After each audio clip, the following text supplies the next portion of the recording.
우리는 살아가면서 우리에게 주어진 능력이 남들보다도 더 많이 있는 것을 바라지 않는 사람이 아무도 없을 것입니다. 능력이 많으면 많을수록 좋지요. 그 능력을 통하여서 우리가 무엇을 하든지 간에 할 수 있다는 자신감이 생기기 때문입니다. 오늘 본문에서도 보면 엘리야의 제자였던 엘리사는 엘리야를 향하여서 당신이 성령을 통하여서 당신에게 행하시는 그 능력이 나에게 2배나 갑절이나 있게 되기를 원합니다 라는 이러한 소원을 하는 것을 보게 됩니다. 이 말씀을 통하여서 우리도 엘리사처럼 하나님을 위하여서 하나님께서 성령님을 통하여서 행하시는 그러한 능력이 작년보다도 또 어제보다도 오늘이 올해가 갑절이 되는 그런 능력을 체험하는 저와 여러분이 되기를 원합니다. 열왕기하는 이스라엘과 유다의 쇠퇴와 바벨론 포로의 역사들을 기록하고 있습니다. 하나님께서 이스라엘과 유다 그리고 주변 국가들의 왕들을 세우시고 또한 하나님 말씀을 청종하지 않으므로 그들을 패하시는 여러 사건들을 보게 됩니다. 이스라엘은 아수르에게 망할 때까지 약 130년간의 악한 왕들의 폭정에 시달렸고 또 하나님의 말씀에 청종하지 않은 왕들을 통하여서 그들은 망하게 되었습니다. 그리고 바벨론의 포로로 끌려가는 유다의 역사들을 간략하게 소개하면서 이러한 역사 속에서 하나님의 말씀을 신실하게 선포하였던 선지자들을 소개하고 있습니다. 본서에서는 그 선지자를 엘리야와 엘리사로 소개되고 있습니다. 엘리야의 시대를 종결하고 그의 제자였던 엘리사의 사역들을 소개하고 있지요. 우리가 잘 알고 있는 수넴 여인의 아들을 살린 사건과 나아만의 나병을 치유하는 그런 대표적인 사건이 바로 엘리사의 사역들로 열거되고 있는 것을 보게 됩니다. 하나님께서는 하나님을 잘 대변하였던 선지자 엘리야에게 죽음을 맛보게 하지 않고 하늘로 올리고자 했습니다. 그만큼 엘리야는 시대를 향하여서 하나님의 말씀을 정말 잘 대변한 인물이었기 때문입니다. 그래서 엘리야는 함께 하였던 엘리사를 베델과 여리고 그리고 요단을 방문하면서 3번이나 그를 때려 놓으려고 시도하였습니다. 더 이상 나를 이제 따라오지 않아도 된다라는 것이죠. 그런데 엘리사는 그의 3번의 요청 앞에 이렇게 대답합니다. 여호와의 살아계심과 엘리야의 영혼이 살아있음을 두고 맹세하노니 내가 당신을 떠나지 아니하겠나이다 라고 3번이나 이렇게 똑같이 선언하고 있습니다. 이 맹세는 한나가 사무엘을 하나님께 드리기로 한 그러한 맹세에서 사용된 표현입니다. 다시 말해서 하나님의 이름을 두고 맹세하는 것입니다. 절대로 떠나지 않겠다라는 것이죠. 엘리사는 결코 엘리야의 곁을 떠나려고 하지 않았습니다. 마지막까지 그가 하나님께 불리시는 그때까지 함께하고 싶었던 것이었습니다. 어떠한 순간에도 하나님의 사자와 함께 동행하려는 제자도의 신앙을 겸비한 사도였습니다. 제자라면 그 스승이 가는 그 끝까지, 그 죽음의 임종까지 지키는 것이겠죠. 하나님과 늘 동행하여 그분의 성품과 삶을 배우며 실천하려는 그러한 신앙의 모습이었습니다. 그가 지금까지 보여주었던 그러한 사도됨의 삶, 하나님의 말씀을 선포하였던 그러한 삶을 끝까지 동행함을 통하여서 그도 배우고 그도 그러한 신앙을 겸비하여서 하나님의 사람으로 살고자 하는 그러한 신앙의 모습이었습니다. 우리 역시도 엘리사와 같은 이러한 모습 속에서 동일하게 제자도의 신앙을 겸비해야 될 줄 믿습니다. 어떠한 환경과 어려움이 있을지라도 우리의 영적 지도자인 주님을 늘 따르며 살아갈 수 있는 그러한 삶이 되어야 됩니다. 우리에게 닥치는 어려운 환경과 힘든 일이 있고 이 핑계 저 핑계 될 수 있는 그러한 삶이 우리 가운데 도래될지라도 우리는 끝까지 주님을 붙잡고 동행하는 그러한 삶을 살아가야 된다라는 것입니다. 왜 그렇습니까? 우리는 주님의 제자요 하나님의 자녀이기 때문입니다. 당연히 제자가 스승을 따르는 것은 당연할 것이고 자녀가 아비를 끝까지 따르는 것은 당연할 것입니다. 이것은 부모와 자녀 간의 그러한 신앙, 또 스승과 제자 간에 맺어지는 그러한 신앙, 그러한 약속을 우리에게 말씀하고 있는 것이죠. 결국 엘리야는 엘리사를 떼어놓지 못하고 요단에까지 이르게 됩니다. 요단에 이르러서는 요단강을 건너야 하는 두 선지자는 성령의 능력을 보게 됩니다. 엘리야가 그의 겉옷을 벗고 강을 그 쑥쑥쑥 이렇게 적게 됩니다. 그때 요단강이 열리고 그 두 사도들은 벌어진 그 요단강을 통하여서 그 강을 걷게 되었습니다. 사역이 마무리되는 그러한 시점에서 영적인 능력이 유지되고 있는 그러한 장면을 보여주고 있지요. 아마도 엘리사는 이러한 엘리야에게 나타나는 이러한 영적인 능력을 끝까지 보고 경험하기를 원했던 것이죠. 그를 쫓았기에 이러한 성령의 능력을 그는 경험하게 되었지. 이는 모세가 마치 홍해를 가르듯 여호수아가 요단강을 가르듯 성령의 능력이 나타난 것입니다. 엘리야 선생을 따르지 않았으면 그 능력을 보지 못하였었겠지만 그는 끝까지 따름으로 성령의 능력을 체험하게 되었습니다. 성령의 능력을 체험한 자와 체험하지 못한 자에게 나타나는 그 결과는 엄청난 것입니다.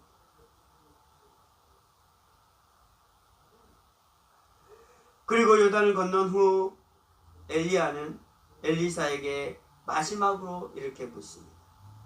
나를 내게서 데려감을 당하기 전에 내가 내게 어떻게 할지를 구하라. 이에 엘리사는 스승에게 이렇게 말합니다. 당신의 성령이 하시는 역사가 갑절이나 내게 있게 하소서. 성령의 능력이 하나님께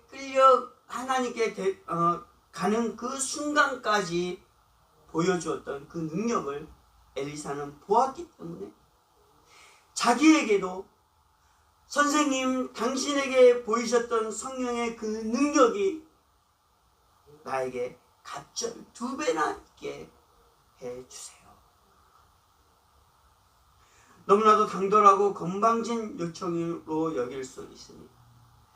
엘리야도 조금은 당황스러운 말투를 하고 있습니다. 내가 어려운 일을 구하는도다. 그러면서 그러나 나를 내게서 데려가시는 것을 내가 보면, 이 말이 아주 중요합니다.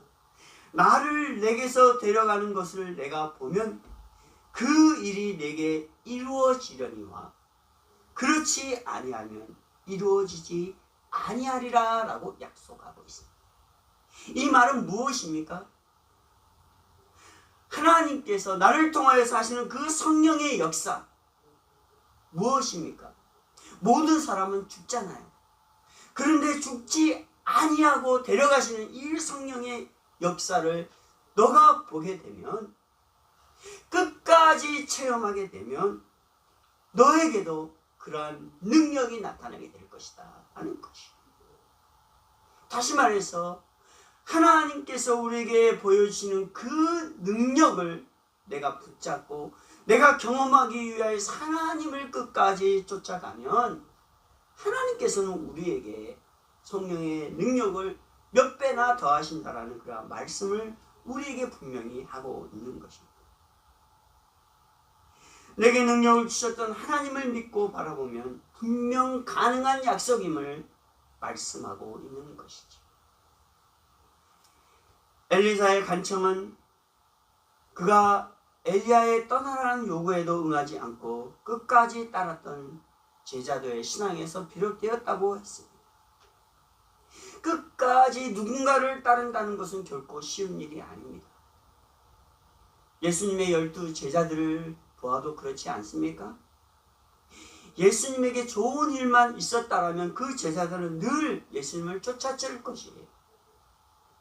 그러나 그의 스승이었던 예수님에게 어려움과 죽음의 위기가 닥쳤을 때에는 제자들은 그를 버리고 따르지 않았습니다. 또한 어떤 제자는 그를 팔아버리는 그러한 파렴치한 제자들도 있었습니다. 그들에게 다가온 결과는 무엇이었습니까? 멸망이었습니다. 오늘 엘리야가 하나님의 말씀을 따르지 아니하고 하나님을 섬기지 아니하고 바알세불을 따랐던 사람들에게 하는 말씀이 그렇습니다. 하나님이 없어서 너희가 에글론의 신 바알세불에게 물으러 가더냐라고 1장 3절에 말합니다. 그것으로 인하여서 그들에게 닥친 결과가 무엇입니까? 내가 반드시 죽으리라 라고 말씀하고 있습니다.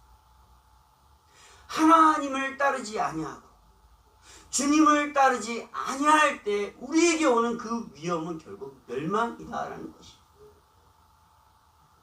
비록 스승이 당하는 그 어려움 속에 우리도 동참하면 어려움을 겪지 않을까라는 이러한 생각이 있을지라도 우리는 끝까지 우리의 스승 되신 예수 그리스도를 따라갈 때 그가 이김으로 우리에게도 이김의 그 능력이 나타나게 되어진다는 사실. 이것은 바로 무엇입니까? 주님을 믿는 믿음에서 나타나는 것입니다. 나는 할 수 없지만 주님은 할 수 있어. 나는 불가능하지만 하나님을 통한 성령의 역사는 가능해요.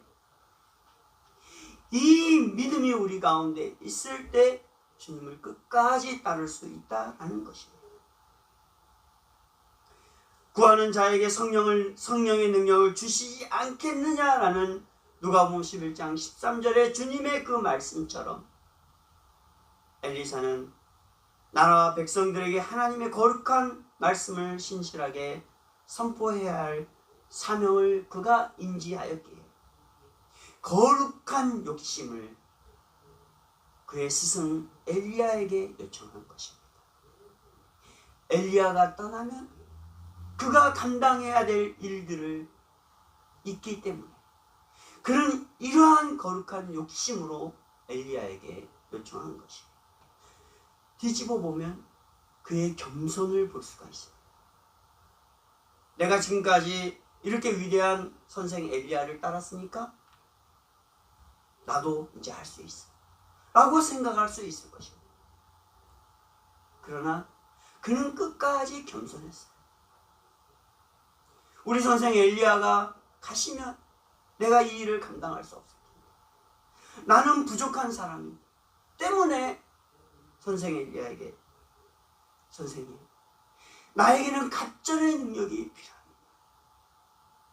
그렇지 않으면 내가 감당할 수 없습니다.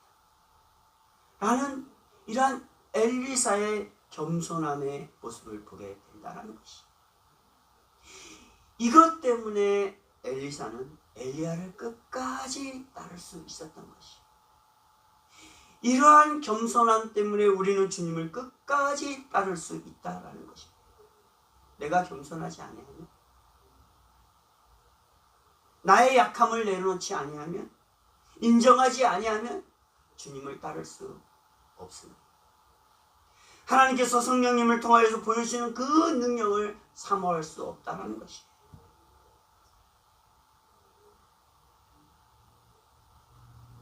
자신의 능력으로 감당할 수 없는 사역이기 때문이었습니다. 그래서 엘리사는 엘리야를 쫓았고 그의 능력을 보며 자신도 그의 능력의 갑절을 원하는 것입니다. 그래서 엘리야는 자기를 데려가시는 하나님께 그 요청에 응하실 것을 말씀하였습니다. 엘리사는 엘리야를 떠나지 않고 왜 쫓게 되었습니까? 엘리사는 하나님께서 엘리야를 부르실 때까지 그의 성령 충만한 능력을 경험하고 싶었던 것입니다. 왜? 하나님께서 지금까지도 그의 선생 엘리야를 통하셔서 행하신 능력을 그가 경험하였기 때문에 그를 데려가시는 그날까지 보여주는 하나님의 능력이 그에게 기대되었다는 것입니다. 하나님의 권능을 늘 사모하는 그러한 사도였습니다. 하나님이 아니고는 할 수 없음을 늘 낮은 자세로 살아왔던 그의 모습이었습니다. 그리고 엘리사는 자신에게도 엘리야에게 행하시는 성령의 능력을 갑절이나 얻기를 마침내 소원할 수 있었던 것입니다. 성령의 능력을 체험한 사람들은 반드시 그 능력을 갑절이나 삶에서 경험할 것입니다. 오늘 우리의 모습을 통하여서도 볼 수 있지 않겠습니까? 팬데믹의 어려운 상황 가운데서도 많은 사람들이 집을 잃고 사업을 잃고 거리에 내앉은 사람들이 많이 있었음을 보게 됩니다. 그럼에도 우리가 가진 능력이 많이 있지 않았고 우리가 무엇인가를 해서 더 많은 소득을 얻을 수 없었음에도 불구하고 하나님께서는 우리를 끝까지 지키시고 인도해 주셨던 것이 능력이 아니겠습니까?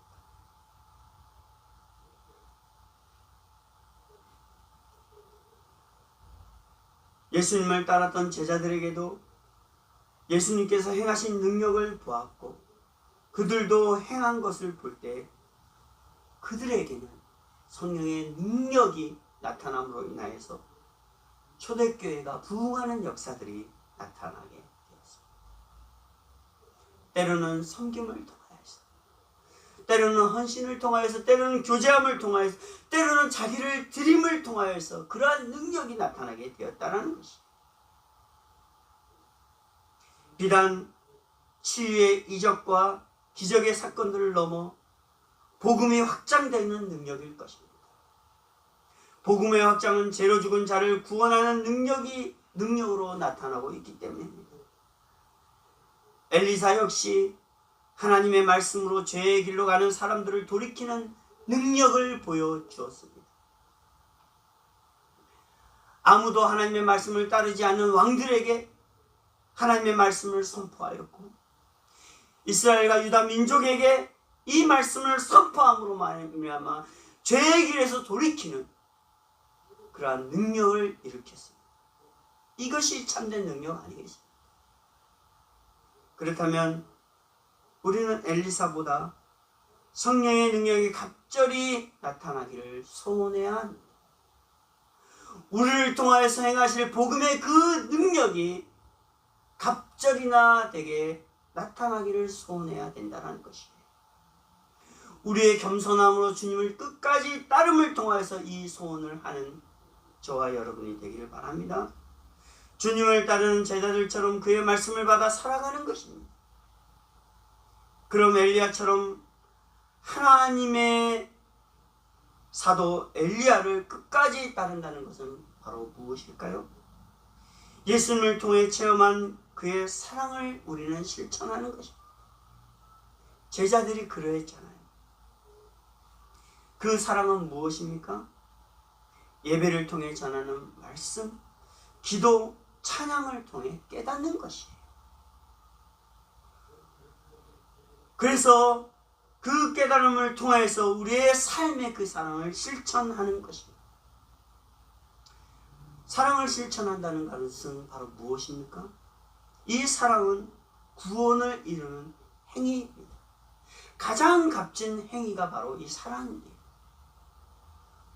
하나님의 사랑이 예수 그리스도를 우리 가운데 보내주셨고, 예수 그리스도의 사랑이 죄 가운데 죽은 우리들을 그의 몸을 십자가에 버리심을 통해서 나타난 것들을 볼 때 이 사랑은 구원을 이루는 행위라는 것이에요.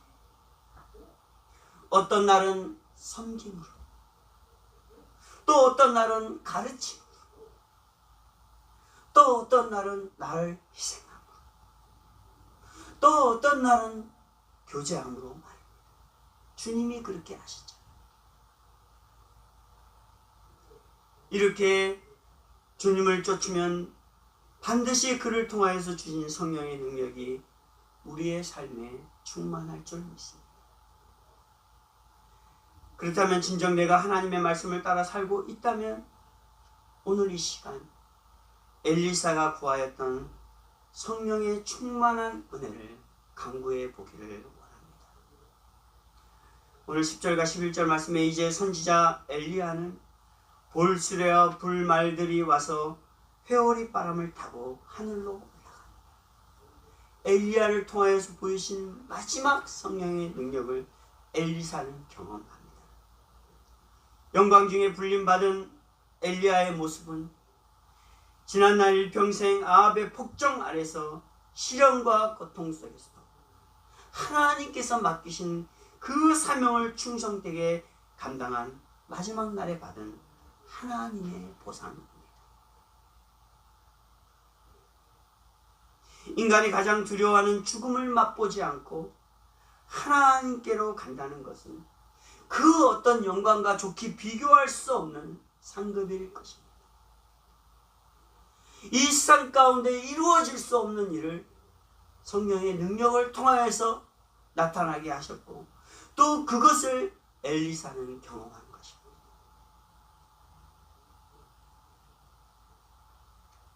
사랑하는 성도 여러분, 우리에게도 이러한 성령의 능력이 있는 줄 믿습니다.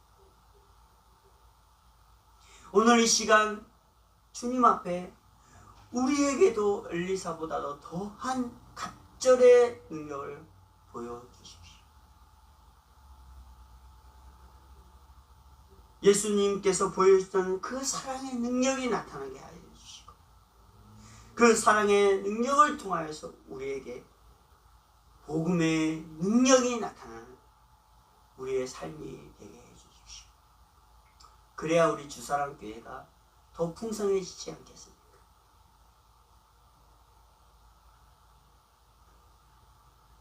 때문에 오늘 우리가 깨달아야 할 것은 어떠한 시련과 고통으로 움츠려 있지 말고, 또 이 핑계 저 핑계 되지 말고 나에게 주어진 사명을 영광 중에 오실 재림 예수 그리스도를 만날 때까지 감당하며 살아갈 수 있는 저와 여러분들이 되어져야 될 줄 믿습니다.